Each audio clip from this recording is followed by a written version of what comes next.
Guys, may nabili akong bag sa Charity. Ito ang price niya, oh. £4.50. Ito ang bag kong nabili. Ayan.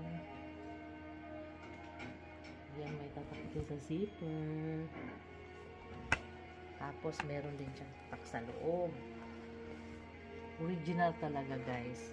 Kasi lahat ng zipper niya, may tatak ng brand. O, diba? Ang ganda. Tapos may mga compartment pa sa loob. Uy! May kasama pang tip measure. Thank you for watching. Bye! Guys, may nabili akong bag sa Charity. Ito ang price niya, oh.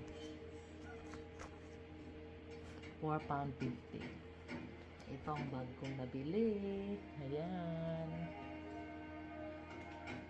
Ayan, may tatak din sa zipper. Tapos, meron din siyang tatak sa loob. Original talaga, guys. Kasi lahat ng zipper niya, may tatak ng brand. O, diba? Ang ganda. Tapos, may mga compartment pa sa loob. Uy! May kasama pang tip measure. Thank you for watching. Bye!